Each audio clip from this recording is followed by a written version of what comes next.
Assalamu alaikum, Brother Zakir. My name is Sania. I'm a revert Muslim. The question is, in your lecture, you mentioned the scientific facts from the Qur'an which have been established. Can you mention a few Qur'anic verses which science has not confirmed? This was the question that I've mentioned in my talk, the scientific facts which science has already established, which mentioned in the Holy Quran. Can I mention some few points in the Quran which science has not established? For example, the Quran says in Surah Shura, chapter 42, verse number 29, it says, "It is Allah who has created the heavens and the earth and put creatures, living creatures throughout them." Quran says there is life besides this earth. Allah has put living creatures throughout the heavens and the earth. There is no scientific evidence, established scientific evidence, that there is life besides this earth. Recently, they have been sending rockets and spaceships to different planets, different satellites, etc. And now, just a couple of months earlier, we read in the newspapers that they got certain material from Mars, which gives proof that life can be there in Mars. And in, I think, day before yesterday's paper, I read in Times of India, that they have found water in the moon. Maybe a comet crashed, and there's a big crater, and the water has been frozen to ice. So in future, it will be easier to do investigations. We do not have to take water from planet Earth to moon. Water is already present there. We can use that water, and it will save us a lot of trouble. Science is saying there are high possibilities of life being there besides Earth. But since Quran says, I believe in it. Maybe after 1 or 2 years, they may discover there's life besides this earth, or maybe after 50 years. Today, scientists, they have given various views. How will our earth end? Some scientists have given a description that the mountains will fall down. Some scientists say the mountains and rocks will become smooth when the earth is destroyed. Some people say the ocean will swell up. Some people say the universe will go in a black hole. Several. Quran too gives a description about the day of judgment. How will our creation end?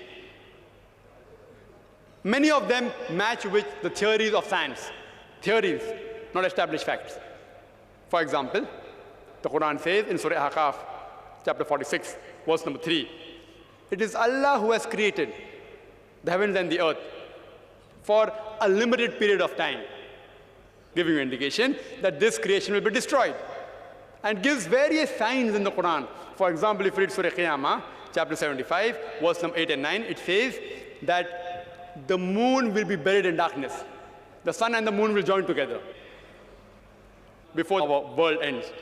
If you read Surah Takwir, chapter 81, verse number 1, 2, 3, and verse number 6, it says that the sun will be folded up.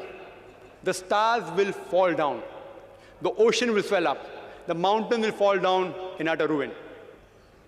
Quran says in Surah Infitar, chapter 82, verse number 1, 2, and 3, it says the sky will be cleft asunder. The star will be scattered. The mountain will fall down. Various signs how will the earth end is given. These are scientific points mentioned in the Quran which science hasn't established yet. For example, the Holy Quran also says in Surah Anbiya, chapter 21, verse number 104, that as we created this creation, we will roll up the heavens like a scroll is rolled up. And as we created the early creation, we shall create a new creation. So Quran says there is one more new creation that's going to be created after the world is destroyed. Science doesn't know about that. Quran says the first man on the earth was Adam alayhi salam. Science hasn't discovered that yet. Quran speaks about soul. Science hasn't established that human beings have got soul. The Holy Quran also speaks about jinns, about spirits, about angels. Science hasn't been able to discover that. Quran speaks about life after death. Science hasn't discovered that. Quran speaks about heaven and hell. Science hasn't discovered about that. But you may ask me the question, Brother Zakir, you have given such a good lecture speaking about scientific facts, and you believe in jinns, you believe in angels, you believe in soul, you believe in life after death. Aren't you illogical? I will say no. I'm not illogical. I have got a logic why I believe. I don't blindly believe in life after death, in the soul, in heaven and hell, in jinns and spirits. I have a logical belief. I base my logical belief saying that suppose there are scientific facts mentioned in the Holy Qur'an, out of which, say approximately, 80% have been proved to be 100% correct. 80% of the scientific facts mentioned in the Qur'an have been proved by science till today to be 100% correct. The remaining 20% is ambiguous, unknown. Not even 0.001% have been proved false. Even if one verse is proved false, the Quran is not the word of Allah subhanahu wa ta'ala. So these 20% I say goes in the ambiguous slot, unknown. So my logic says when 80% is 100% correct, the remaining 20% is ambiguous, out of which not even 0.001% has been proved wrong. All are unknown. My logic says when 80% is correct, even those 20% will be inshallah correct. It's not a blind belief, it's a logical belief. The next question, please. My name is Mohammad Sadat. I am a chemical engineer in Hindustan Petroleum. In Quran it is mentioned that it is Allah who decides the characteristics and the personality of a person inside his or her mother's womb.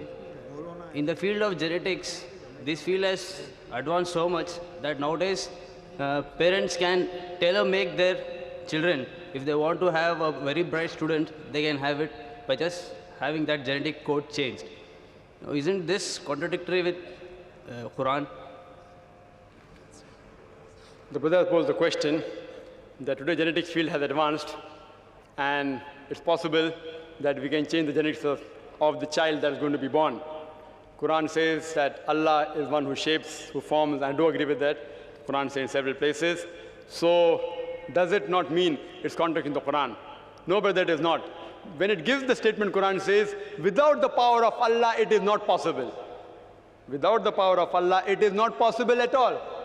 For example, Quran says in Surah Rahman, chapter 55, verse number 33, that with power and skill, you will be able to penetrate the heavens and the earth. Not without the permission of Allah subhanahu wa ta'ala. I mean, you will penetrate the heavens and the earth, but only with permission of Allah subhanahu wa ta'ala. So today, because people are going in the heaven, that does not mean the Quran is wrong. Quran says you can do, but with the permission of Allah subhanahu wa ta'ala. Without permission of Allah subhanahu wa ta'ala, it's predicting that people will go in outer space, in moon, etc. But if Allah doesn't want, it cannot happen. And you know the incidents of Challenger. The Challenger tried to take off, what happened? He tried to challenge Allah subhanahu wa ta'ala. What happened? Nothing. Even today, we say family planning. Do you know, there's no family planning which is perfect. Even if you do tubectomy or vasectomy, if Allah wants, He can yet bring easy conception to that lady, even if she practices permanent method, like tubectomy, or the husband does vasectomy. Still there are chances, but negligible chances, that the baby can be born. If Allah wishes, no one can stop. You do any family planning method, in genetics also. If they are able to change, it's with Allah's permission. If Allah doesn't want, you cannot change at all. So few people are successful, all aren't successful. Those who are successful are with the permission of Allah subhanahu wa ta'ala. Those who are not, Allah has not given them permission. Same way, family planning, those who are successful, Allah gives permission. Those who are not successful, Allah doesn't give permission. Hope that answers the question.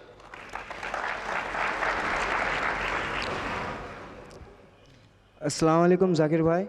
I was a Hindu first and I converted into Islam recently. What I would like to ask you a question is this, that when a woman is carrying a baby in a womb, Islam forbids abortion. But if a woman is facing some kind of a medical problem, if she's anemic, or if she has just delivered a baby recently, in recent months to come, and there's always a threat to her life, non-Muslims doctors say to abort it, and when the Muslim doctors say it is haram. And someone who's a little bit modern has said that if the child is for 40 days in the womb, before 40 days you can abort it, after 40 days it is not possible. You cannot do it under Islamic law. Is that right or is that wrong? The brother asked a question that is speaking that today scientifically, the doctors who want to abort, etc., why does Quran does not give permission to abort if it's danger to the life of the mother? Quran speaks about abortion in Surah Anam, chapter 6, verse number 151. as well as in Surah Isra, chapter 17, verse number 31. It says, kill not your children for want of sustenance. For it is Allah that will provide sustenance to you and your children. For killing of infants is a major sin. So abortion is haram under normal circumstances. For example, pork is haram. Alcohol is haram. Having dead meat is haram. But same time the Quran says in 4 different places. In Surah Baqarah chapter 2 verse number 173, in Surah Ma'idah chapter number 5 verse number 3, in Surah An'am chapter 6 verse number 145, and Surah Nahl chapter 16 verse number 115, it says that if unwillingly, if you disobey Allah subhanahu wa ta'ala, Allah is Rahman Rahim. If under compulsion, if you disobey Allah subhanahu wa ta'ala, Allah is Rahman Rahim. If you are dying of hunger, pork is the only dish that you can have. Pork becomes halal for you. It's perfectly halal, but don't have so much and keep on having after you don't require it. If you are in a jungle, if pork is the only thing that you can find to eat, or in a desert, pork becomes allowed for you only for that time. When you come back to the city, it becomes haram. The same way abortion, just because you don't want a child, is haram in Islam. It's a major sin. But if it's a danger to the life of the mother, it's totally allowed. Because in Islam, the life of the mother is more precious than the life of the child, which has not come in being on its own. I do know there are certain people who say that after 40 days, it's not allowed, before 40, it's allowed. Quran is very clear-cut on that. If it's a danger to your life, unwillingly, if you disobey Allah subhanahu wa ta'ala, it's totally allowed. So if the doctors say that you have certain heart problem and the labor pains will cause a strain on your heart, the mother will die, you have to abort, you have to go ahead with it. Because in Islam, you cannot sacrifice a greater loss to save a small loss. The life of the mother who's already alive and adult is more important than the child who cannot live on its own. So in these cases, if it's a danger to the life of the mother, it's totally allowed in Islam. If it's not a danger, it's haram. Hope that answers the question. The next question from the ladies' side. Assalamu alaikum, Brother Zakir. My question is, when Quran speaks so much about science, then how come the Muslims are so backward in the field of science?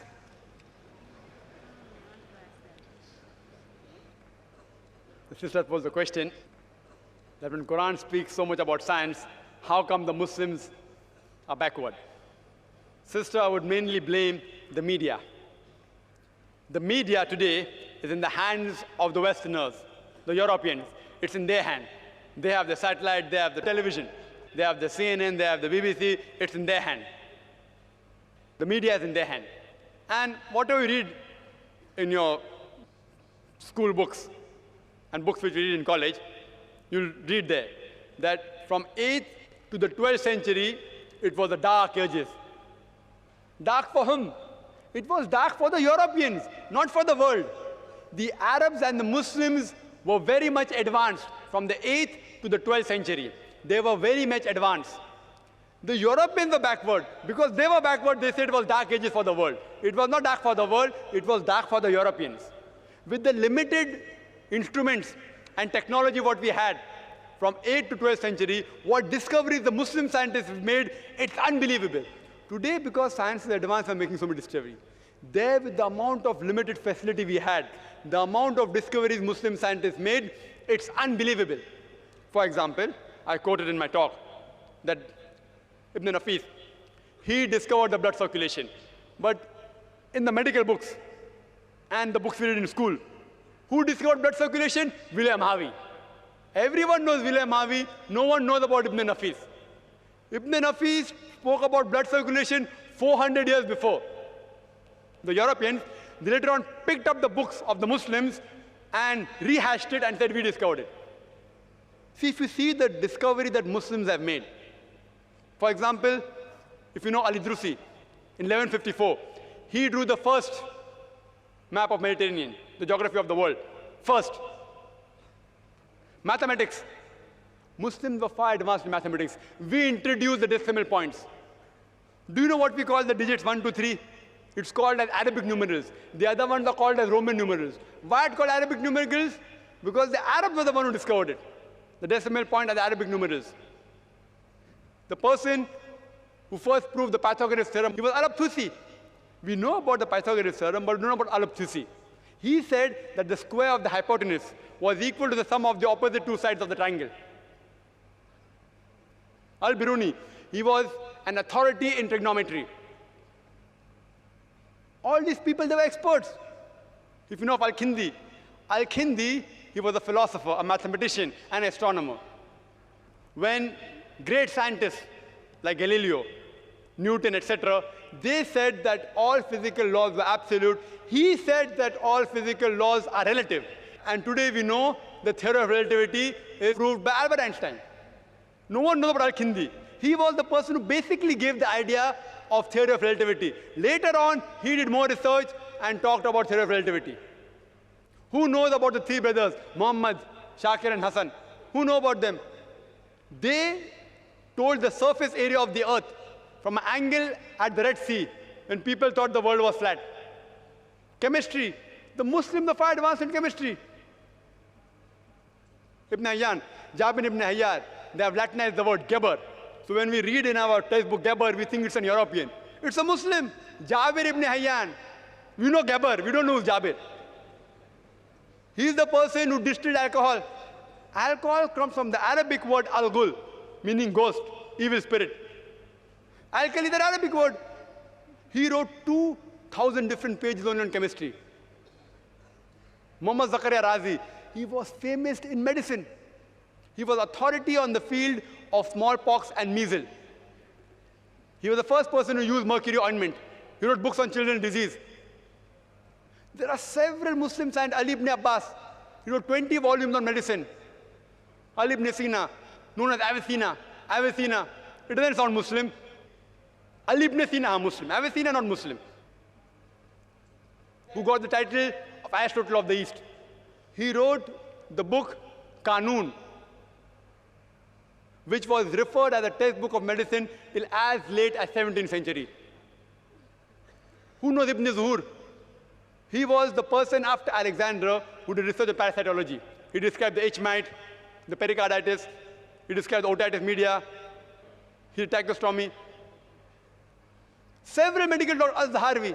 Al-Zaharwi was a famous dentist as well as surgeon as well as obstetrician. He invented several instruments of surgery, gynecology, as well as dentistry. We all of us know the other thing, but the media is in the hands of the Westerners. The Muslims are far advanced. But I do agree with you. Today, the Muslims are getting backward in science. You know why?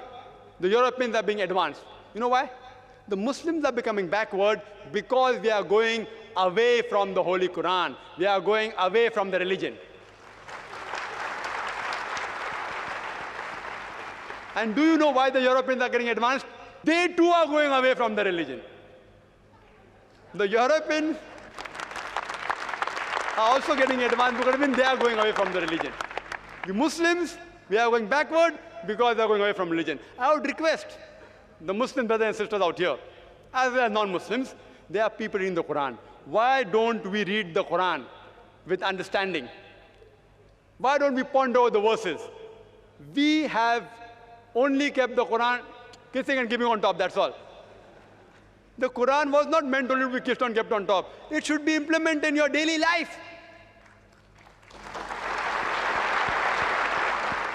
If you implement the Quran in your daily life, read it with understanding, inshallah, again, we will be on top of the world. Hope that answers the question. Now I would request our volunteers to give opportunity to any non-Muslim brothers and guests we have here at our mics to give them a preference and opportunity, and then our other brothers. I am K. Mahesh, lecturer from Sabu Siddiq Polytechnic in the computer department. I would like to ask regarding the Muslim marriage system, why Islam allows more than one woman to be married with a man? The brother posed the question that why does Islam allow a man to marry more than one wife? Quran is the only religious book on the face of the earth which says marry only one. There's no other religious book on the face of the earth. Whether you read the Ramayana, the Mahabharata, the Bhagavad Gita, the Bible, no religious book says marry only one except the Holy Quran. The Holy Quran says in Surah Nisa, chapter 4, verse number 3, it says, marry woman of your choice in 2s, 3s, or 4s. But if you can't do justice, marry only one. If you can't do justice, marry only one. Otherwise, if you can do justice, Quran has put an upper limit, 2, 3, or 4. Maximum 4, not more than that. Previous religions, they gave permission for a man to marry as many wives as you want. Quran put an upper restriction of maximum 4. You know why? Because if you think logically, if you analyze, but it says at the same time, in Surah Nisa chapter 4, verse 129, it is difficult to do justice between your wives. It's difficult. Therefore, do not turn away from them altogether. Marrying more than one wife, you don't get more sawab. You don't get more blessings. There is no hadith saying that if you marry more than one wife, you get more sawab. There's a hadith which says that if you marry, you complete half your deen. So somebody asked me a question at the time, does it mean if I marry twice, I complete my full deen? No, marriage takes you away from promiscuity, from fornication, therefore it is fard. But whether you marry 1 or 2, yet you're only completing half your deen. The reason why Islam gives permission for polygyny, that's the right word, is because if you analyze, men and women are born in equal proportion. But in the pediatric age itself, since the female is the stronger sex medically, if you ask any pediatrician, he'll tell you, the female can fight the germs and disease much better than the male. So more female children live than the male children. There are more deaths in the male children than female children. When you grow up, there are accidents, death due to cigarette smoking, death due to war. More male die than female. War in Afghanistan. Do you know more than 1 million people died? Mainly they were gents. Whatever it is, whatever you said. More men die than female. If you analyze the statistics, India is one of the few countries in which there is more male than female. You know why? Because of female infanticide.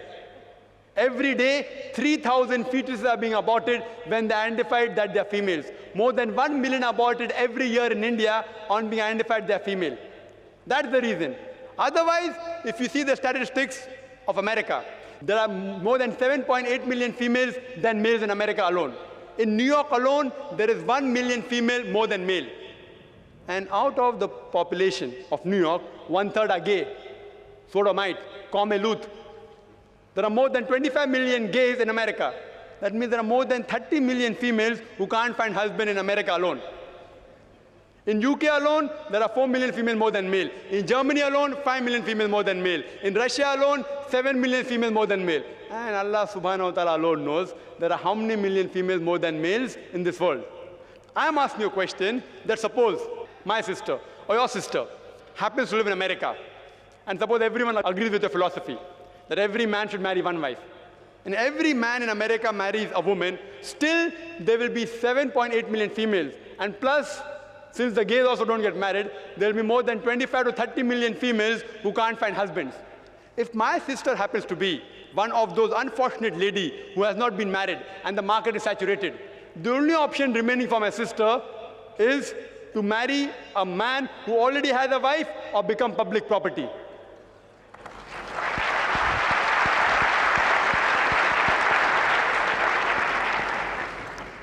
The next question from a brother on the left. Assalamu alaikum. My name is Adiyar Anwar. Allah subhanahu wa ta'ala created everything. Some verses we prepared like this. Why plural is coming?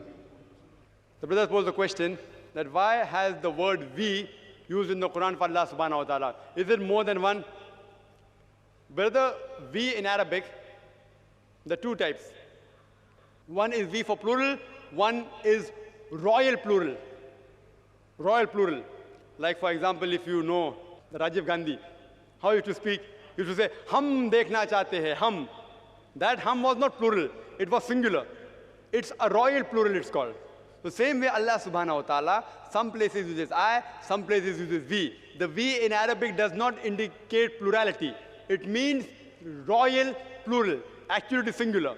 So we, when it says we have created you, it means singular Allah subhanahu wa ta'ala. Quran clearly states in Surah Ikhlas, chapter 112, verse number 1, Qul huwallahu ahad. Say he is Allah one and only. Allah is only one, not more than one. Hope that answers the question.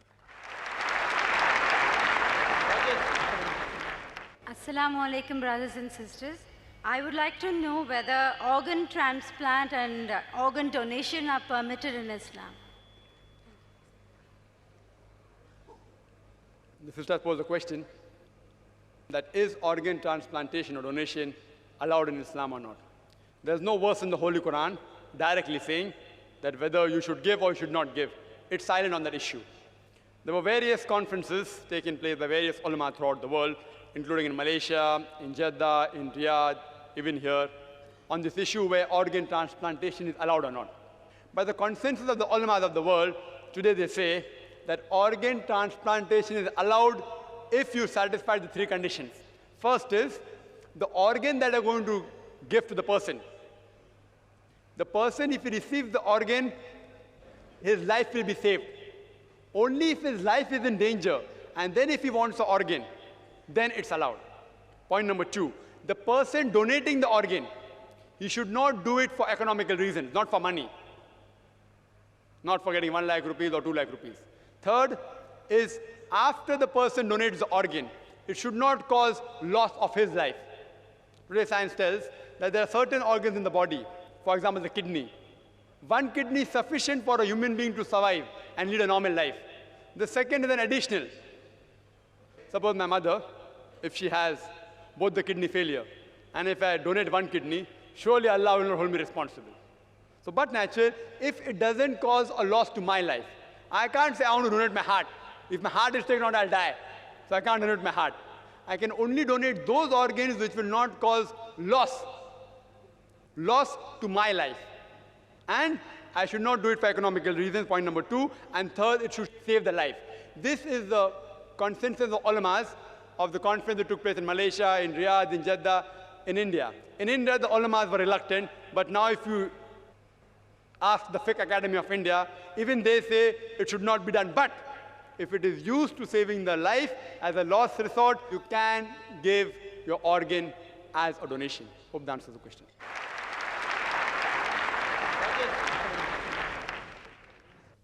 The brother on my right. Good evening, everybody. I'm a student of Sabu Siddiq. My name is Harsh Waghela. I want to ask a question that after the death of human being, dead body should be burned out or should be buried?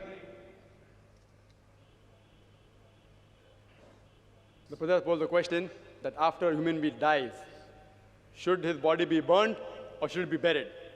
Let's analyze scientifically which is more appropriate. Brother, as I told in my talk, or in the question and answer time, I believe, that the elements, the constituent of human beings, is present in lesser or greater quantity in the soil, in the earth. So we are created from earth, we should go back to earth, it's logical. More easier for us to go back into the earth, point number one. Point number two is that if we burn a body, there is pollution. There's environmental hazard.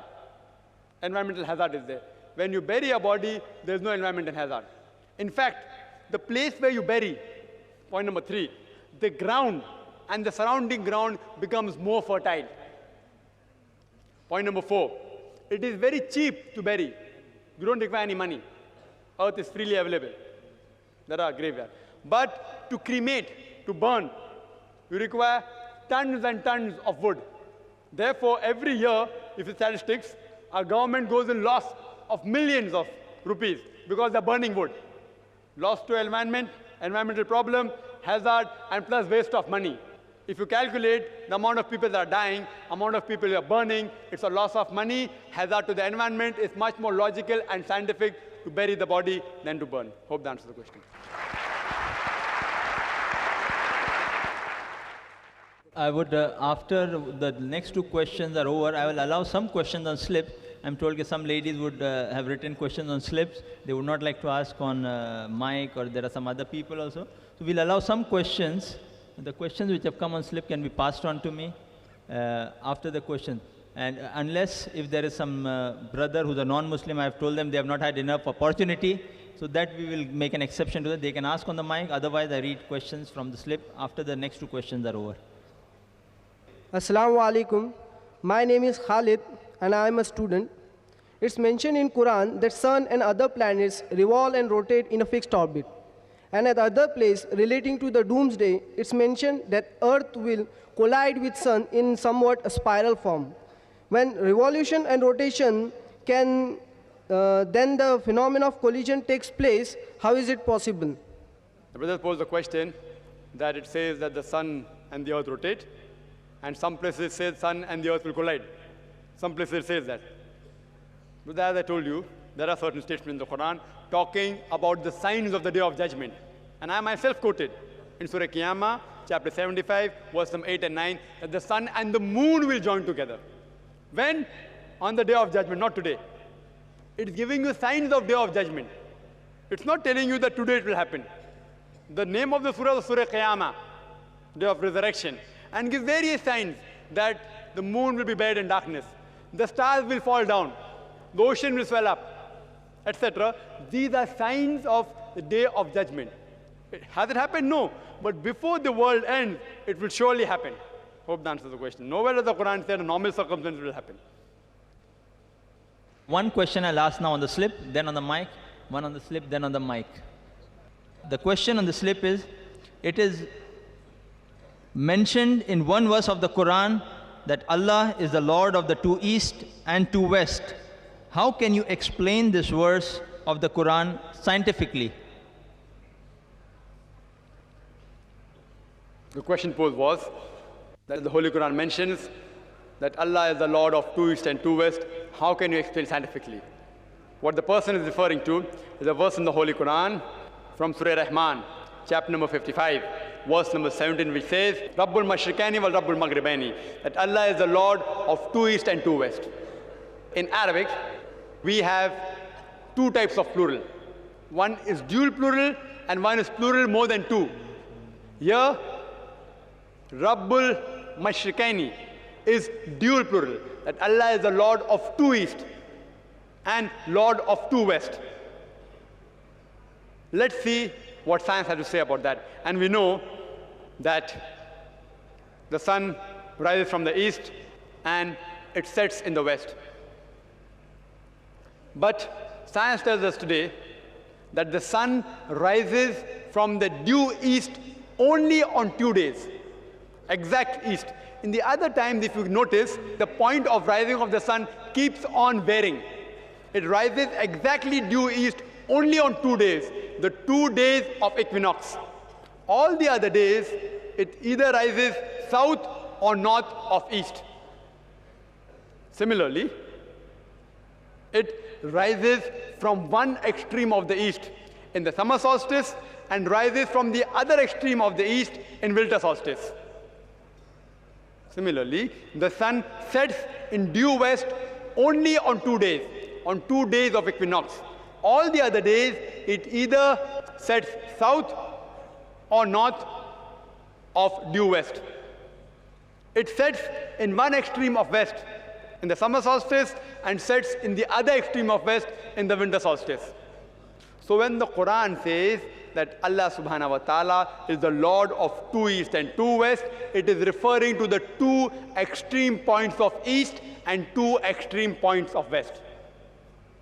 But there's another verse in the Holy Quran, in Surah Marriage, chapter number 70, verse number 40, which says that Allah is the Lord of east and west. It is not dual plural, it is plural more than two. Allah is the Lord of east and the Lord of west. Therefore, Allah is the Lord of all the various points in east. So in short, Allah is the Lord of two extreme points of east, two extreme points of west, and all the points in between in the west, and all the points in between in the east. Next question from the ladies' side, please. Assalamu alaikum, Brother Zakir.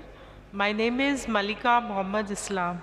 My question is that, what does the Quran mean when it says that Allah sent down iron from the heaven? The sisters asked the question, what does the Quran mean when it says that Allah has sent down iron from the heaven? The verse the sister is referring to the Holy Quran is in Surah Hadith, chapter 57, which means iron, verse number 25, which says that Allah has sent down iron, in which there is material for war and various benefits for the human beings. The Arabic word used for send down is anzala. It means to send down. Now, anzala can be looked at in two different ways. One way is Allah has sent down, Allah has revealed. So Allah has revealed that in iron there is a lot of use and material for mighty war, as well as benefits for humankind. Allah has revealed this, that in iron there's material for war and various benefits. And we know today that iron is one of the most important metals we know of. From it we get steel. And steel and iron is used for making instruments of war, like weapons, swords, spears, guns, etc. It's even used for making instruments of peace, like bricklayer, instruments of an engineer, instruments of an architect, knife, fork, spoon, etc. So, if you read the first meaning, it says that Allah has revealed that in iron there is various benefits and material for mighty war.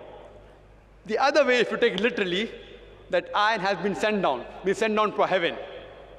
This verse was shown to Professor Armstrong. That what do you have to comment on Surah Hadith, chapter 57, verse number 25, he says that iron has been sent down from heaven. So he tells us that it's recently that the scientists have come to know about the formation process of various elements.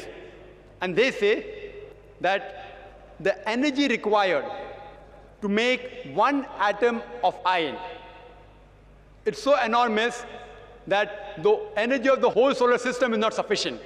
And a calculation was made that energy 4 times that of the solar system is made to produce one atom of iron. Means the energy of the moon, the stars, the sun, all these energies, if you take of the planets, etc., of only the planets of the solar system and the sun and the moon, it will not be sufficient to produce one atom of iron. Scientists today tell us that iron is an extraterrestrial metal, which is confirming the Qur'anic ayat, if you take it literally, that iron has been sent down from the heaven. The next question from the slip. There was a philosopher in 6th century BC who said that the earth rotates about its own axis and the planets move around the sun. The Quran also gives the indication of a similar scientific fact. Some people allege that the Prophet copied these points from the philosopher. Please comment. The question posed was that there was a philosopher in 6th century BC who said the planets and the earth rotate around the sun. So maybe the Prophet copied from the philosopher, Prophet Muhammad, peace be upon him. I do agree that in the 6th century BC, the Pythagoreans, these people, they defended the theory that the earth and the planets, they rotate and they revolved around the sun. But to say that Prophet Muhammad, peace be upon him, copied from them is illogical, because these people fail to realize that these same Pythagoreans, they also defended the theory that the sun was the center of the universe. The sun was fixed. It did not rotate, neither did it revolve. So to say that Prophet Muhammad copied those 2 points, earth and planets rotate and they revolve, and didn't copy the point which says that the sun was center of universe, the sun was fixed, it did not rotate, it did not revolve, is illogical. I do know that there are various philosophers whose works of antiquity gives us ideas, and they say several things. But if you analyze the works of philosophers of antiquity, their works is mixed with invalid and valid ideas. People normally quote the valid ideas, they forget that they even left behind invalid ideas. They were great thinkers. The difference between these philosophers who predicted and the Quran is, these philosophers only thought and predicted, and they made even false statements. The Quran, alhamdulillah, more than 1,000 verses speak about science, and not a single is wrong. The difference is Quran gives a challenge. To say that Prophet Muhammad copied from these people and didn't copy the negative point, maybe 1 or 2 it's possible, it was fluke. But to say that all the thousands of verses the Quran speaks about science were copied is illogical, because Quran gives a challenge. أَفَلَّا يَتَدَبَّرُونَ الْقُرْآنَ وَلَوْ كَانَ مِنْ عِنْدِ غَيْرِ اللَّهِ لَوَجَدُوا فِيهِ اخْتِلَافًا كَثِيرًا. In Surah Nisa, chapter 4, verse number 82, do you not consider the Qur'an with care? Had it been from anyone besides Allah, there would have been many contradictions. The next question from my brother on the right. Assalamu alaikum. My name is Faisal. How scientifically or logically can you explain that Allah subhanahu wa ta'ala, being omniscient, that is knowing the past, present, future and everything, sent scriptures before the Quran? Why didn't he send the Quran itself?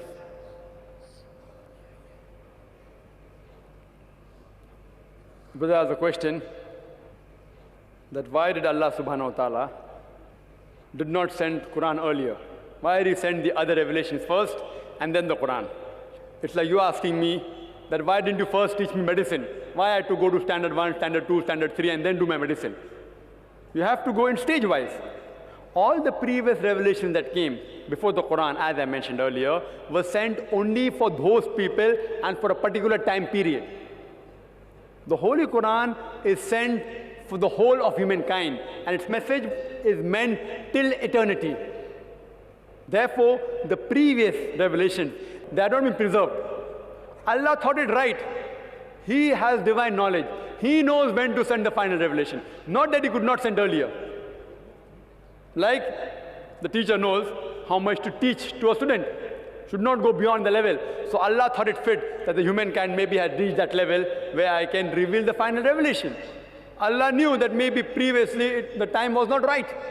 Therefore, all the previous revelations, none of them have been preserved except the Holy Quran. Because Quran is the last and final revelation, and it will prove itself to be the word of God. It proved itself 1400 years ago, will prove today, and will be able to prove till eternity, inshallah. The next question from the slip.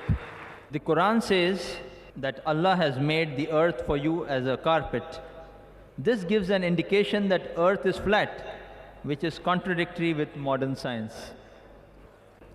The question posed was, and people are astonished out here, that the Quran says the earth was spread out like a carpet, so doesn't mean it was flat. What the person is referring to is an ayat in the Holy Quran, in Surah Nuh, chapter number 71, verse number 19 and 20, which does say that we have spread out the earth like a carpet. But it gives the answer in the next verse, in verse number 20, so that you may walk and travel in the spacious path. As I mentioned in my talk, the geology that tell us today, the earth which we live on the surface is hardly 1 to 10 miles, and less than 1% of the total radius of the earth, which is 3,750 miles. The top layer is a solid shell. The deeper layers are hot and fluid and inhospitable for existence of life. Nowhere does the Quran say that the earth is flat. It gives a similitude that we have spread out the earth like a carpet. People normally have a misconception that a carpet can only be spread on a flat surface. It's wrong. A carpet can also be spread on a spherical surface. For example, imagine that there is a big model of the earth, the globe, say about 10 feet in radius, very big. Very well, you can spread a carpet around it. It's possible. Because when we lay out a carpet, we normally spread out a carpet on the surface which is not comfortable to walk on. Carpet is normally spread out on a surface which is not comfortable to walk on. So science today tells us that if the outer crust was not spread out like a carpet around the spherical earth, we would not be able to live. Because the deeper layers are hot and fluid. So when Quran says we have spread out the earth, it is referring to the earth's crust has been spread out like a carpet. And the reason is given so that you may walk in the spacious path of the Lord. Quran says in other places also that we have made the earth as spacious. Quran says this in Naba, chapter 78, verse number 6, we have made the earth as an expanse. It is referring that the earth we have made as wide. You know why? The answer is given in Surah Ankabut, chapter 29. Verse 56, which says, we have made the earth as a wide expanse for you so that you will worship me and me alone. So tomorrow you cannot say that the situation where I lived in, maybe Bombay, it was a difficult circumstances. Therefore, I was prevented to do good deeds and I did evil deeds. Allah says the earth is a wide expanse for you. It is spacious. You cannot give the excuse for doing evil deeds. because of your circumstances. Therefore, worship Allah and Allah alone. There is no place in the Holy Quran which says the world is flat. In fact, I told in my speech, the Quran says in Surah Luqman, chapter 31, verse 29, and Surah Al-Zumur, chapter 39, verse number 5, that the world is spherical.